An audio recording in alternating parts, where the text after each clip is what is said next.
السلام علیکم، میں سید محمد اجمل رحیم نیوز کے چینل میں آپ سے مخاطب ہوں۔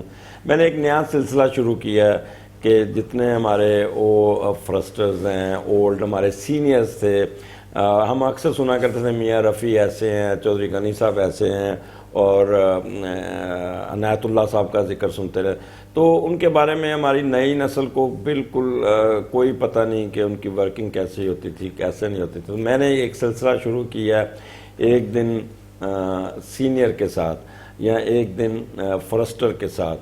تو آج میں پہلا پروگرام باسط صاحب کے عبد الباسط صاحب ہیں جو چیف کنزرویٹر ریٹائرڈ ہوئے ہیں، تو ان کے بارے میں پروگرام کر رہا ہوں۔ مقصد یہ ہے کہ یہ پروگرام یوٹیوب پہ آ جائے گا، ایک ہسٹری ہوگا جو ہماری آنے والی اگلی نسل ہے۔ انہوں نے ورکنگ پلان بھی لکھے ہیں، انہوں نے کافی ان کی خدمات ہیں، تو کیوں نہ ہم ان کی بایوگرافی پہ اور ان کی ہسٹری کو بھی سیو کریں، تاکہ جیسے میں نے چھانگا مانگا میں کیا تھا، جتنے چھانگا مانگا کا جو پہلے ڈی ایف او ایک گورا تھا، اس کے بعد جو بھی آئے، پہلے پاکستان بنا تو میاں رفیع صاحب آئے، میں نے سب کی تصویریں اکٹھی کی اور وہ وہاں پہ لگا دی گئی۔ انفارچونیٹلی ایک سیڈسٹ صاحب آئے تو انہوں نے وہ تصویریں اتروا دیں۔ اینی ہو، یہ ڈپینڈ کرتا ہے آپ کی مینٹیلٹی پہ، آپ کی how much you are liberal, how much you are capacity, کہ آپ کسی کو کیسا کتنا برداشت کرتے ہیں۔ اینی ہو، ہمارا یہ پروگرام یہ انشاءاللہ تعالی ہمارے جتنے سینئر ریٹائرڈ آفیسرز ہیں ان کو ریکارڈ کروں گا، اور تاکہ ان کو ہمارے جو جونیئرز ہیں، اگلی نسل آنے والی، تو ان کو پتہ چلے کہ پیچھے ہمارے کون سے سینئرز تھے جنہوں نے یہ کام کیے۔ تو آج ہمارے ساتھ باسط صاحب ہیں، عبد الباسط صاحب ہیں، اور ان کا میرے ساتھ ایک رشتہ اور بھی ہے، یہ میرے تایا زاد بھی اور خالہ زاد بھی، اور میرے کلاس فیلو بھی، اور میرے بیچ میٹ بھی ہیں۔ تو اس لیے میں پہلا پروگرام بھی انہی کے ساتھ کروں، کیونکہ میری یادیں بھی ان کے ساتھ جڑی ہوئی ہیں۔ ویلکم باسط صاحب، کیا حال ہے آپ کا؟ میرے پروگرام میں آنے کا بہت بہت شکریہ۔ بہت بہت شکریہ جی، آپ نے مجھے بلایا اور مجھے موقع دیا کہ میں آپ کے ساتھ باتیں شیئر کر سکوں۔ ساری زندگی آپ کے ساتھ گزاری ہے، 40-50 سال کا سفر ہے ہمارا سفر ہے۔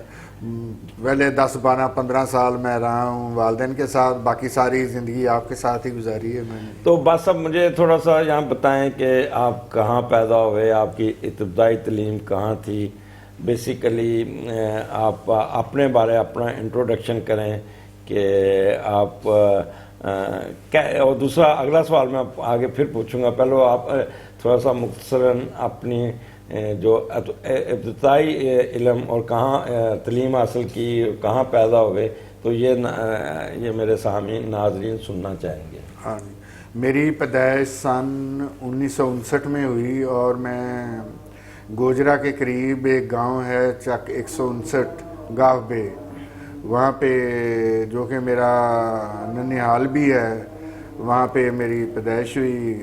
اور میرے والد صاحب جو تھے وہ اس زمانے میں محکمہ آبپاشی میں ملازمت کرتے تھے، اور وہ تھے، ان کی پوسٹنگ ہیڈ سلیمانکی میں تھی، اور میں ہیڈ سلیمانکی میں نے پرائمری اسکول تک، جو کہ گورنمنٹ اسکول تھا اس زمانے میں، یہ پرائیویٹ اسکول وغیرہ نہیں ہوتے تھے، سارے یعنی کہ گورنمنٹ کے اسکول ہوتے تھے، اور وہاں پہ پڑھائی کا بہت اچھا یعنی کہ انتظام ہوتا تھا، تو وہاں حاصل کی۔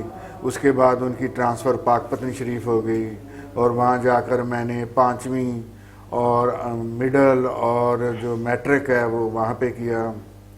وہاں پہ بابا صاحب کا مزار بھی ہے، جو کہ بڑے مشہور صوفی اور بزرگ ہیں، اور ان کے مزار پہ لاکھوں کے حساب سے لوگ آتے ہیں۔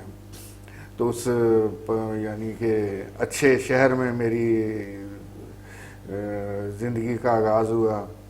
تو باسط صاحب، اس کا مطلب میٹرک آپ نے پاک پتن سے؟ میٹرک میں نے یہاں پہ میں بتانا چاہتا ہوں، باسط صاحب کا ننہال بھی میرا بھی ننہال ایک ہی ہے، تو اکثر گرمیوں کی چھٹیاں ہم اپنے نان کے اکٹھے گزارتے تھے، ہماری بڑی یادیں وابستہ ہیں وہاں پہ، جو چک 159 گاو بے جو گوجرے کے پاس ہے تو مونگی بنگلہ سے پہلے آتے ہیں، وہاں پہ ہمارے چودھری عنایت اللہ ہمارے اگلے گاؤں کے تھے، کالے کی جسے کہتے تھے، مقصود صاحب جو PRC سے ریٹائر ہوئے، ڈاکٹر مقصود صاحب جو ہمارے بیچ میٹ بھی تھے، وہ چیتے کے تھے 158 گاف بے کے. تو میرے ساتھ ایک میرے بڑے استاد بھی تھے بلاک افسر چودھری حسن صاحب بھی، وہ بھی اسی ایریے کے تھے. تو ہمارا نانکا ایک ہی باسط صاحب، کیونکہ جو میں باتیں کروں گا وہ سمجھے باسط صاحب کی باتیں. تو گرمیاں کی چھٹیاں ہم وہاں پہ گزارتے تھے اور بہت ہلا گلا کرتے تھے. تو باسط صاحب پاک پتن بھی ہم کٹھے رہتے تھے، گرمیوں کی چھٹیاں آپ کے پاس گزارتے تھے. تو پاک پتن میں ایک چیز تھی کہ آپ فٹ بال کے بڑے اچھے کھلاڑی تھے. تو وہاں پہ ایک آپ کے ٹیچر ہوا کرتے تھے ستار، جسے وہ جو آپ کے کہتے ہیں کہ سر پہ وہ اس طرح مارے، وہ مجھے بتائیں کہ وہ کیسے ٹیچر تھے اور پھر فٹ بال آپ کیا وہاں پہ کیسا؟ بہت ہی قابل ٹیچر تھے. نام کیا تھا ان کا؟ عبدالستار صاحب تھے. اور ایک ہمارے ٹیچر میاں نور محمد صاحب تھے، وہ بھی اسلامیات کے ٹیچر تھے، اور وہ بھی بہت ہی اعلیٰ اور بہت ہی پڑھے لکھے اور یعنی بہت لائق ٹیچر تھے. اور انہوں نے ہماری یعنی کہ گرومے میں بہت اچھا رول ادا کیا. اس کے علاوہ جماعت علی بھٹی صاحب تھے جو کہ میتھ پڑھاتے تھے اور کیمسٹری پڑھاتے تھے، وہ بھی بہت ہی اچھے تھے. اس زمانے میں ٹیچر جو تھے نا، وہ کوئی اس کا رواج، ٹیوشن کا رواج نہیں ہوتا تھا. تو اسکول کے ٹائم کے بعد بھی کلاسیں ہوتی تھیں، اور پھر بعض دفعہ تو وہ صبح کے ٹائم جلدی بلا لیتے تھے، 1 گھنٹہ پہلے بھی کلاس ہوتی تھی. اس کے علاوہ جب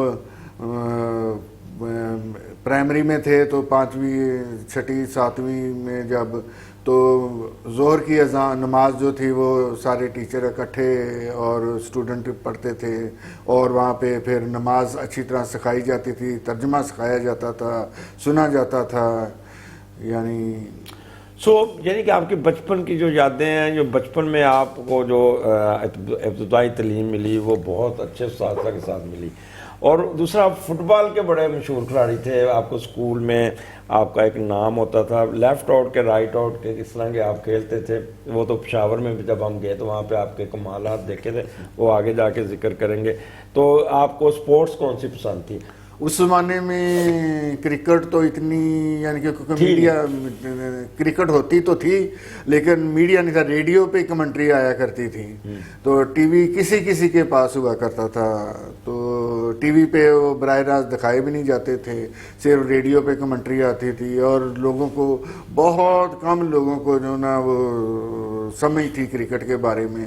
زیادہ تر اس زمانے میں جو گیمز کھیلی جاتی تھیں اس میں فٹ بال تھا، ہاکی تھی، کبڈی تھی، اس طرح کی چیزیں، اس طرح کی. تو آپ زیادہ فٹ بال اور کبڈی میں حصہ لیا؟ نہیں، کبڈی میں حصہ نہیں لیا، فٹ بال اور ہاکی میں لیا ہے. لیکن زیادہ تر فٹ بال اور بیڈمنٹن آپ بہت ہم کھیلتے تھے. مجھے یاد پڑتا ہے لاہور میں بھی بہت کھیلا ہے، بہت بھی کھیلا. لیکن ابھی ہم کیونکہ پرانے زمانے میں ہم ٹائم مشین کے ذریعے پیچھے گئے ہوئے. تو پاک پتن میں ہم رات کو نیٹ لگایا ہوتا، مسجد کے پاس گراؤنڈ ہوتی تھی. اور باس صاحب کے بھائی تھے عبدالصبور، وہ جو آج کل پروفیسر ہیں انگلش کے ٹیچر کے، اور بڑا فوج میں بھی گئے تھے. لیکن وہاں سے پھر وہ ان کو کوئی پرابلم ہوا تو وہ فوج چھوڑ کے پھر انہوں نے MA انگلش کیا، اور پھر وہ اس وقت پروفیسر ہیں انگلش کے.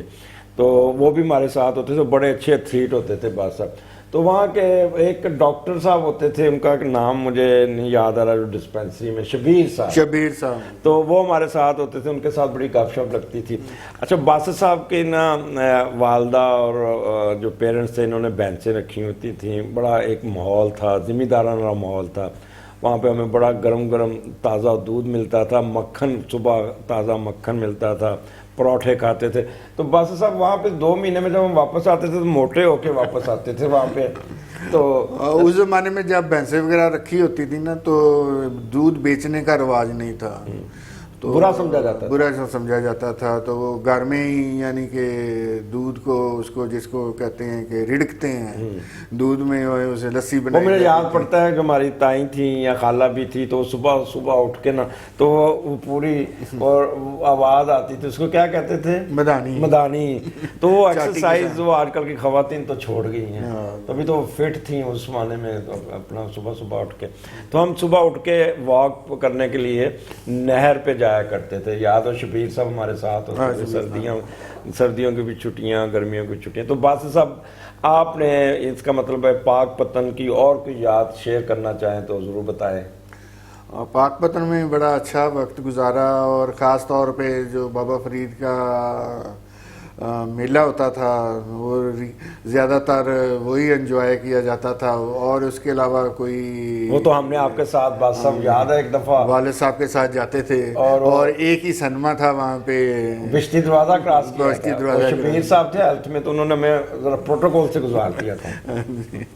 اچھا, تو یہی سنما ایک ہی تھا, وہ بھی ہمارے یعنی کہ سامنے ہی بنا, اور وہاں پہ کبھی کبھی فلمیں, یہ زرقا فلم وہاں دیکھی, اس طرح مختلف, یہ حج کی فلم تھی خانہ خدا, وہ دیکھی وہاں پہ. بس اب اریگیشن کالونی کے پاس ایک رجوایا گزرتا تھا, تو اس کی میں یادیں, میں جب چیف کنزرویٹر ملتان تھا تو میں پاک پتن جانا تو وہاں سے گزرتا ضرور تھا, تو میری وہاں بڑی یادیں تازہ آتی تھی. اب پاک پتن بہت چینج ہو چکا ہے. اس وقت وہ ذخیرہ ہوتا تھا تو اس طرف ہم جاتے تھے, نام محکمہ جنگلات کا ہمارا انٹرسٹ, کاشتکاری زیادہ ہوتی, کاشتکاری تو ہوتی تھی, اس طرف توجہ دیتی تھی. وہ نہر جو اس وقت ہمیں بہت بڑی لگتی تھی بات صاحب, وہ چھوٹا سر, تو اکثر ہم شام کو 2-3 بجے وہاں پہ چل جاتے تھے, اور نہر میں جو چھلانگے لگاتے تھے, وہ جو ہلا گلا. میں یہ پروگرام ساتھ خود بھی اپنی یادیں بھی تازہ کر رہا ہوں. آپ کہہ دیں گے باسط صاحب کو تو آپ بولنے نہیں دے رہے, لیکن میں وہ اپنی فیلنگ بھی یہاں پہ شیئر کرنا چاہ رہا ہوں کہ ہم نے جتنا پاک پتن میں انجوائے کیا, جتنا ہیڈ سلیمان کی انجوائے کیا. میرے فادر بھی ministry of water and power میں ہوتے تھے, تو وہ بھی ادھر آتے رہتے تھے اکثر ٹور پہ. ہمیں وہ چھوڑ جاتے تھے, ہم وہاں 2-3 مہینے رہتے تھے, وداؤٹ پیرنٹس رہتے تھے. اتنا یعنی کہہ لیں کہ پیرنٹس, آج کل تو ہم اپنے بچوں کو تو اس طرح چھوڑ نہیں سکتے جس طرح وہ ہمارے پیرنٹس ہمیں چھوڑتے تھے. اسی طرح آپ لاہور آ جاتے تھے. تو یہاں پہ میں ایک بریک لوں گا, کیونکہ ہم اس کو ویڈیو کو پارٹ 1, پارٹ 2, پارٹ 3 میں چڑھائیں گے. تو باسط صاحب کا جو ابتدائی دور تھا پاک پتن کا, تو یہاں پہ انہوں نے بڑی خوشگوار یادیں ہمارے ساتھ شیئر کی ہیں. تو وقفے کے بعد ہم دوبارہ آپ کے پاس آئیں گے نئے یادیں لے کے. اجازت دیجیے, اللہ حافظ.